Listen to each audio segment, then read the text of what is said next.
Assalamu alaikum, dear students and my dear viewers. I welcome all of you once again to my lecture and to my YouTube channel, Clear Chemistry Concepts with Ishfaq Hamid. And today we are going to discuss a few more properties of potassium dichromate. We have already discussed its color, its melting point, its oxidizing properties. Now we will discuss some tests. So first, our topic is properties of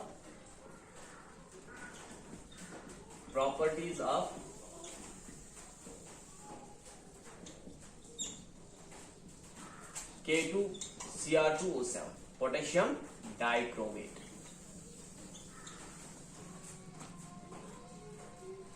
Today we will discuss a test which is called as chromyl chloride test, which is called chromyl chloride test,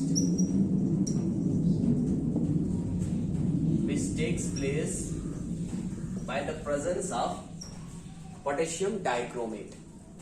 So in this very test हम क्या करते हैं, एक तो इस test में there is the reaction between chloride ion plus H positive ion. Chloride ion जो होता है ये किसी भी जो हमारे पास क्लोराइड्स होते हैं, ठीक है, जो क्लोराइड आयन उसमें होते हैं, they react with H positive and H positive is given by the acidic medium. जो एसिडिक मीडियम हम बनाते हैं H2SO4 में डाल देते हैं, तो उसकी वजह से this is the reaction between chloride ion and the H positive ion which is provided by H2SO4 और we can say which is provided by any acidic medium. ठीक है, तो यहां पे होता क्या है, इसमें हम सबसे पहले क्या करते हैं, we take potassium dichromate. This is potassium dichromate and this is reacted with any compound having chloride ion. So यहां पे पोटेशियम क्लोराइड ले रहा हूं मैं, ठीक है, पोटेशियम क्लोराइड प्लस हमें एसिडिक मीडियम देना है, सो हम H2SO4 को ले लेते हैं.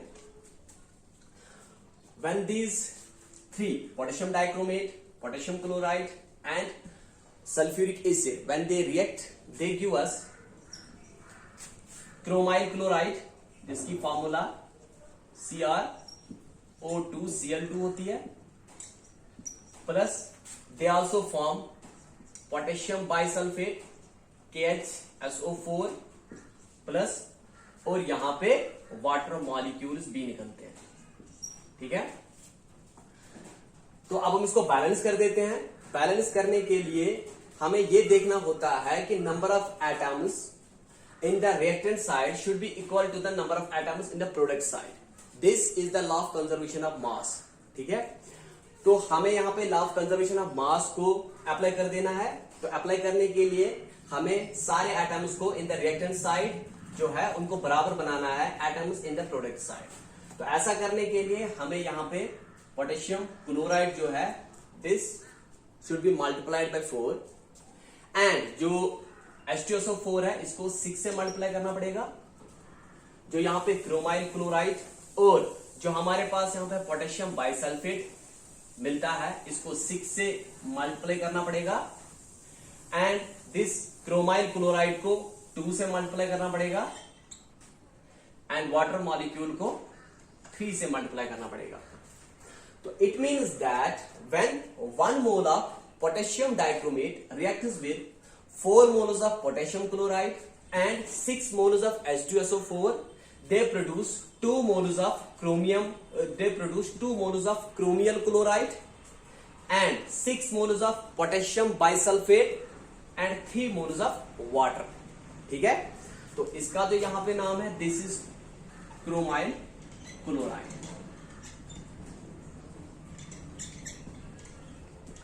एंड ये जो होता है इसका कलर रेडिश ब्राउन होता है. This is reddish brown colour. ठीक है, और ये वाला जो टेस्ट है हम उसको यूज करते हैं for the detection of chloride ion. Chloride ion का डिटेक्शन के लिए हम इस टेस्ट को यूज करते हैं इन क्वालिटेटिव एनालिसिस. जब हम क्वालिटेटिव एनालिसिस जो हमारे पास आयन्स होते हैं उनकी करते हैं, तो अगर हमारे पास क्लोराइड आयन है उसकी क्वालिटेटिव एनालिसिस के लिए हम क्रोमाइल क्लोराइड टेस्ट यूज करते हैं, ठीक है। तो this test is used for qualitative analysis, this test is used for qualitative analysis of chloride ion, ठीक है। लेकिन ये वाला जो टेस्ट है बहुत सारे क्लोराइड आयन जो है इसे नहीं देते, ठीक है। जैसे फॉर एग्जांपल क्लोराइड आयन्स का क्या, जैसे हमारे पास पोटेशियम क्लोराइड जो है दिस गिव्स क्लोराइड, जो क्रोमाइल क्लोराइड टेस्ट है इसे देता है, ठीक है। लेकिन अगर हमारे पास क्लोराइड्स ऑफ सिल्वर है, ठीक है, अगर हमारे पास AgCl है तो वो इस टेस्ट को नहीं देगा, वहां पे क्रोमाइल क्लोराइड जो है नहीं बनेगा, ठीक है। तो सिल्वर हमें ये टेस्ट नहीं देता है, लेड हमें, जो लेड है, लेड के अगर हमारे पास लेड क्लोराइड है, क्लोराइड्स ऑफ लेड है, तो हमें क्रोमाइल क्लोराइड टेस्ट ये नहीं देगा। तो इसी तरह से अगर हमारे पास क्लोराइड ऑफ मरकरी है तो वो भी क्रोमाइल क्लोराइड टेस्ट नहीं देते हैं, ठीक है। तो इसी तरह से अगर हमारे पास टिन के क्लोराइड्स है तो वो भी इस टेस्ट को नहीं दिखाते हैं, ठीक है। तो बोलने का मतलब ये है कि अगर हमारे पास सिल्वर क्लोराइड है, लेड क्लोराइड है, मर्क्यूरियस क्लोराइड है, या जो हम बोलते हैं स्टेनियस क्लोराइड है, तो वो इस टेस्ट को नहीं दिखाते हैं, they don't form chromyl chloride, ठीक है। और इसके बाद अब हम इसकी और एक प्रॉपर्टी पे जाते हैं पोटेशियम डाइक्रोमेट की। This is the reaction with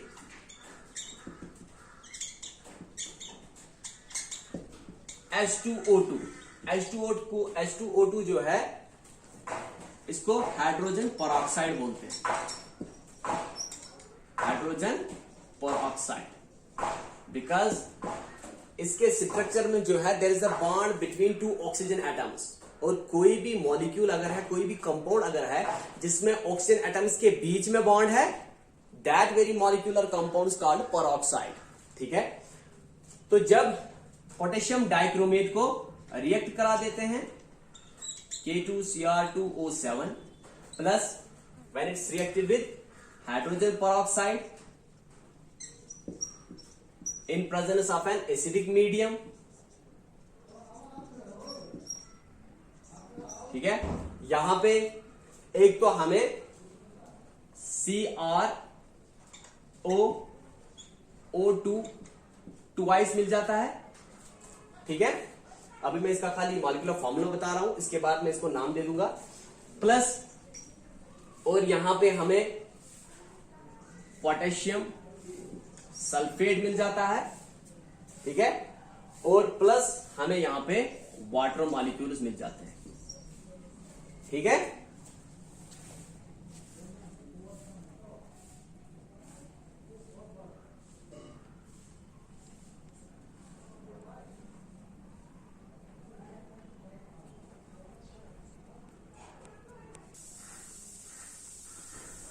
तो यहां पे अब हम इसको बैलेंस कर देते हैं, ठीक है।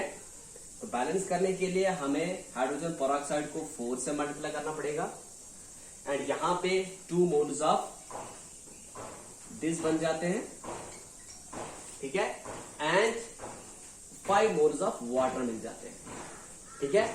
ये तो आपको पता है कि this is potassium dichromate when reacts with 4 moles of hydrogen peroxide and 1 mole of sulfuric acid, they give us 2 moles of, इसका नाम है यहां पे क्रोमियम परऑक्साइड भी बोलते हैं हम इसे, क्रोमियम परऑक्साइड, और इसको क्रोमियम ऑक्साइड परऑक्साइड भी बोलते हैं, और इसको क्रोमियम डाई परऑक्सो ऑक्साइड भी बोलते हैं, ठीक है। यहां पे मैं और लिख रहा हूं, this very compound CrOO2 twice, ठीक है, इसका नाम है क्रोमियम परऑक्साइड और क्रोमियम ऑक्साइड परऑक्साइड और क्रोमियम डाई परऑक्सो ऑक्साइड।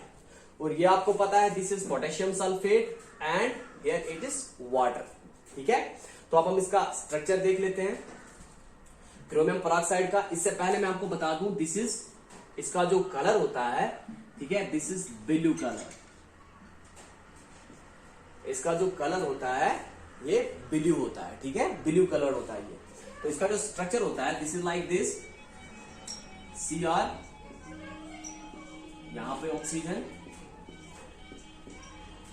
ठीक है, और इन दोनों ऑक्सीजन के बीच में बॉन्ड होता है, इसकी वजह से इसे पेरोक्साइड बोलते हैं। ठीक है, it is peroxo because here is the bond between two oxygen atoms. ठीक है, तो इसीलिए इसको बोलते हैं क्रोमियम ऑक्साइड पेरोक्साइड। ठीक है, या इसको बोलते हैं क्रोमियम डाई पेरोक्सो ऑक्साइड। ठीक है, और इसमें जो क्रोमियम होता है इट्स इन +6 ऑक्सीडेशन स्टेट। और जब हम इसको, जो हमें यहां पर प्रोडक्ट्स में मिला है, जब हम इसको बड़ी देर तक स्टैंड रख देते हैं, एज सच रख देते हैं, बिकॉज यहां पे एसिडिक मीडियम प्रेजेंट है, यहां पे H2SO4 हमने डाला हुआ रिएक्शन में, तो यहां पे H पॉजिटिव प्रेजेंट है। इसकी वजह से यहां पे जो पहले हमारे पास जो सॉल्यूशन था, it was blue coloured because of the presence of chromium diperoxo oxide. ठीक है, बिकॉज ये ब्लू कलर होता है।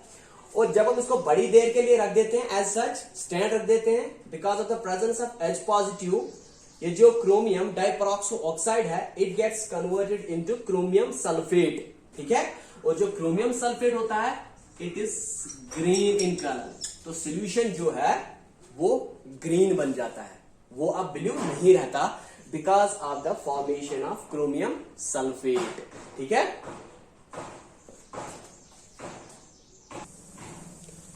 Third is the reaction of potassium dichromate with potassium hydroxide.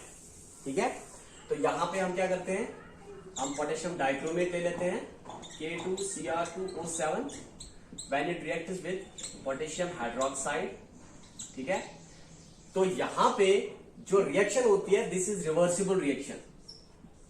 Reversible reaction उस रिएक्शन को बोलते हैं जिसमें reactants they move forward and form products and products will combine together to form reactants।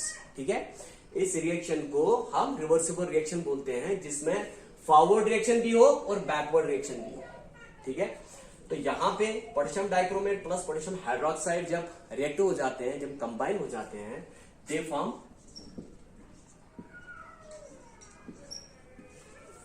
एक तो यहां पे हमें पोटेशियम क्रोमेट मिल जाता है प्लस, और यहां पे वाटर मॉलिक्यूल मिल जाता है। ठीक है, अब हम इसको बैलेंस कर देते हैं। यहां पे 2 टाइम्स पोटेशियम है, यहां पे भी 2 टाइम्स है, 2 + 1 = 3 times in the reactant side, और यहां पे 2 टाइम्स ही है। तो अब हम क्या करेंगे, इसको 2 से यहां से मल्टीप्लाई कर देते हैं। ठीक है, और इसकी वजह से यहां पे भी हमें 2 से मल्टीप्लाई करना पड़ेगा। अब जो number of atoms in the reactant side है, they are equal to the number of atoms in the product side. ठीक है, तो इसमें क्या होता है, this is called reversible reaction. Reversible reactions are the reactions in which reactants combine to form products, and products when their concentration increase they combine to form back reactants। ठीक है, तो इसमें क्या होता है, एक तो यहां पे डाइक्रोमेट आयन है, Cr2O7 डाई नेगेटिव। ठीक है, this converts into chromate ion, CrO4 di negative. ठीक है, CrO4 डाई नेगेटिव में, तो जो क्रोमेट आयन है, it's orange in colour, reddish orange होता है ये। ठीक है, जो क्रोमेट आयन है, इसका जो कलर होता है दैट इज रेडिश ऑरेंज, या हम उसको ऑरेंज बोल देते हैं। एंड जो क्रोमेट है, this ion is yellow in colour. ठीक है, dichromate ion is orange in colour because of the charge transfer. ठीक है, एंड जो क्रोमेट आयन होता है, this is yellow in colour. ठीक है, जब हम OH नेगेटिव की कंसंट्रेशन बढ़ा देते हैं, ठीक है, इट मीन्स दैट जब हम इसमें OH नेगेटिव ऐड करेंगे इस सॉल्यूशन में, जब हम इसका जो है pH जो है इंक्रीज कर रहे हैं, जब हम pH इंक्रीज कर रहे हैं सॉल्यूशन का, because we are providing OH negative, we are adding more base to it, तो हमें ज्यादा यहां पे क्रोमेट आयन्स मिल जाएंगे, हमें ज्यादा यहां पे पोटेशियम क्रोमेट मिलेगा। और पोटेशियम क्रोमेट जो होता है that is yellow in colour, तो सॉल्यूशन में जो येलो कलर जो है उसकी इंटेंसिटी बढ़ जाएगी, बिकॉज उस सॉल्यूशन में पोटेशियम क्रोमेट जो है उसकी कंसंट्रेशन इंक्रीज हो जाएगी। ठीक है, तो हम क्या बोलेंगे यहां पे, जब हम pH को इंक्रीज करेंगे, जो सॉल्यूशन है yellow intensity of the solution increases because more potassium chromate will be formed, और potassium chromate is yellow in colour. ठीक है, और अगर हम pH को डिक्रीज करेंगे, इट मीन्स दैट हम इस सॉल्यूशन में कोई एसिड ऐड करेंगे, we are adding more H positive to it, तो होगा क्या कि more of the chromate ions will combine to form dichromate ion. ठीक है, तो उस वक्त क्या होगा, जो सॉल्यूशन में which is yellow in colour, ठीक है, इसमें क्रोमेट आयन जो है दे विल, उसमें क्या होगा, chromate ions will back to, वो वापस बैकवर्ड रिएक्शन चलेगी यहां पे, तो बैकवर्ड रिएक्शन में हमें यहां पे पोटेशियम, हमें यहां पे ज्यादा डाइक्रोमेट आयन्स मिलेंगे। और वी कैन से, अगर हमने यहां पे H पॉजिटिव बढ़ा दिए, H पॉजिटिव बढ़ाने का मतलब अगर हम pH को कम कर रहे हैं, more of the potassium chromate will combine to form potassium dichromate. ठीक है, तो हम यहां पे लिखेंगे इफ pH डिक्रीजेस, अगर हम pH को डिक्रीज करेंगे, pH डिक्रीज करने का मतलब कि ज्यादा जो क्रोमेट आयन्स है, ठीक है, ये बैकवर्ड रिएक्शन में हमें यहां पे डाइक्रोमेट आयन्स बना देंगे, और जब डाइक्रोमेट आयन्स ज्यादा बनेंगे तो सॉल्यूशन जो है उसका कलर ऑरेंज बन जाएगा। ऑरेंज कलर की जो इंटेंसिटी है वो इंक्रीज हो जाएगी, because more of the dichromate ions will be formed. ठीक है, तो इस वक्त जो है reaction will move in the backward direction. ठीक है, जब हम pH को डिक्रीज करेंगे, it means that we are providing H positive ions, और H पॉजिटिव आयन्स की वजह से क्या होगा, ज्यादा क्रोमेट आयन्स जो है वो कन्वर्ट हो जाएंगे into dichromate ions. It means that yellow colour of the solution will get converted into orange colour of the solution, और we can say orange color intensity of the solution will increase,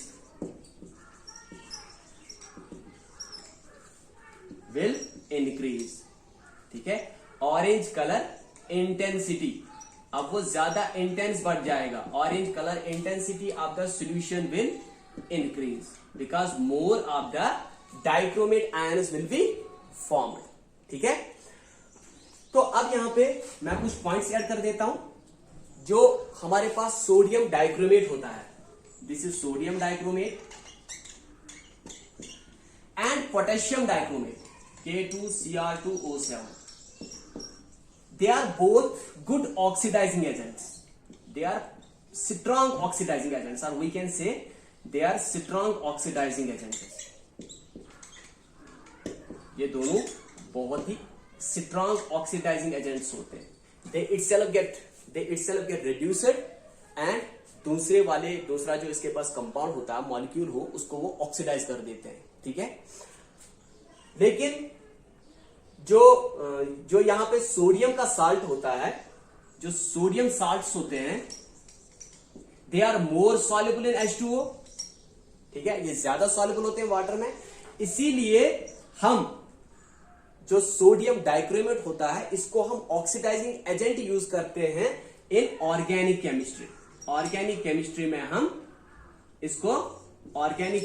हम sodium dichromate को use करते हैं as oxidising agent, because sodium salts they are formed are much soluble, they are more dissolvable in water. ठीक है, और एक point है इसका कि हम KMnO4 potassium permanganate and K2Cr2O7 potassium dichromate को ऑक्सीडाइजिंग एजेंट जो है इन HCl एंड HNO3 हम यूज नहीं कर सकते।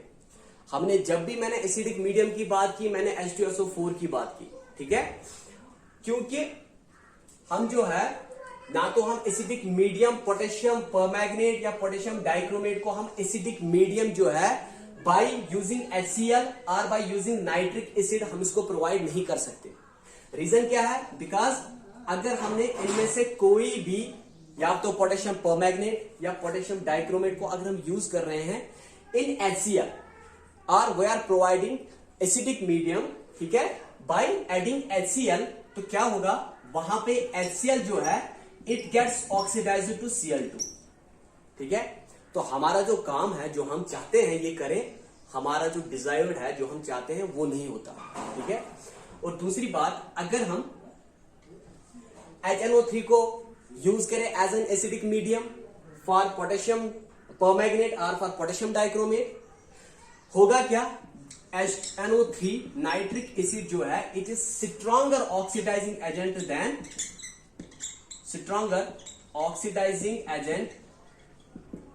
देन पोटेशियम परमैंगनेट, ये इनसे बहुत ज्यादा स्ट्रॉन्ग ऑक्सीडाइजिंग एजेंट है। And potassium dichromate, this is more oxidising agent than potassium permanganate and potassium dichromate. तो जिस मीडियम को हम एसिडिक मीडियम बनाना चाहते हैं बाय एडिंग HNO3, अगर हम उसमें नाइट्रिक एसिड डालेंगे तो जो पोटेशियम परमैंगनेट है तब ये ऑक्सीडाइजिंग एजेंट एक्ट नहीं करेगा, बिकॉज उससे भी ज्यादा stronger oxidising agent nitric acid है, ठीक है। उस सॉल्यूशन में ज्यादा ऑक्सीडाइजिंग एजेंट या जो इस सॉल्यूशन में जो ऑक्सीडाइज करेगा दैट इज नाइट्रिक एसिड, ठीक है, बिकॉज ये पोटेशियम परमैंगनेट और पोटेशियम डाइक्रोमेट से बहुत ही ज्यादा स्ट्रॉन्गर ऑक्सीडाइजिंग एजेंट है, ठीक है। तो अब हम इनकी स्ट्रक्चर की बात करेंगे, क्रोमेट आयन की एंड डाइक्रोमेट आयन की। Structure of chromate and dichromate ion. Structure of chromate and dichromate ion, ठीक है। तो यहां पे उनका स्ट्रक्चर है, मैं यहां पे बना देता हूं। सबसे पहले हम क्रोमेट आयन की बात करते हैं, ठीक है। क्रोमेट आयन जो होता है, क्रोमेट आयन की फॉर्मूला CrO4 डाइनेगेटिव, ठीक है, CrO4 डाइनेगेटिव। तो इसका स्ट्रक्चर कुछ ऐसा होता है, CrO4 डाइनेगेटिव, ठीक है। इस तरह से होता है इसका स्ट्रक्चर। मतलब क्या होता है? It is tetrahedral. इसका जो स्ट्रक्चर होता है इट इज टेट्राहेड्रल होता है, ठीक है। टेट्राहेड्रल स्ट्रक्चर होता है इसका, या हम इसको ऐसे भी लिख सकते हैं CrO4 डाइनेगेटिव, ठीक है। इसको हम ऐसे भी लिख सकते हैं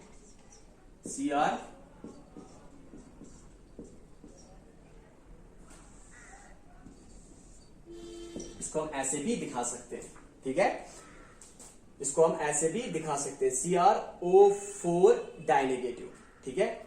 और इसी तरह से हम डाइक्रोमेट आयन का यहां पे बना देते हैं, डाइक्रोमेट आयन, ठीक है। डाइक्रोमेट आयन में क्या होता है? इसका जो फॉर्मूला है दैट इज Cr2O7 डाइनेगेटिव, ठीक है। तो इसमें दो टेट्राहेड्रा होते हैं, Cr2, ठीक है, Cr2, ठीक है, O7 1 2 3 4 5 6 7 and dinegative. Here is the negative charge and here is the negative charge. इसमें क्या होता है? डाइक्रोमेट आयन में यहां पे दो टेट्राहेड्रा है, यहां पे तो एक ही था, यहां पे वही दो है। और जिन्होंने एक ऑक्सीजन एटम को शेयर किया हुआ है, ठीक है।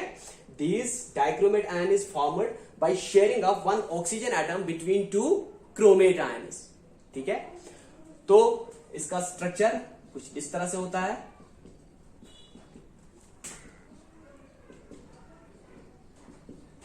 ठीक है। Cr2O7 डाइनेगेटिव, या फिर हम इसको ऐसे भी लिख सकते हैं जैसे मैंने क्रोमेट आयन में बनाया था, ये भी Cr, ठीक है, O,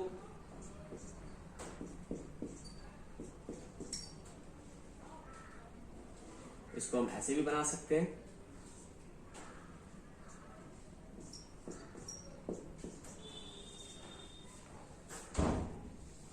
इसको हम ऐसे भी दिखा सकते हैं, ठीक है।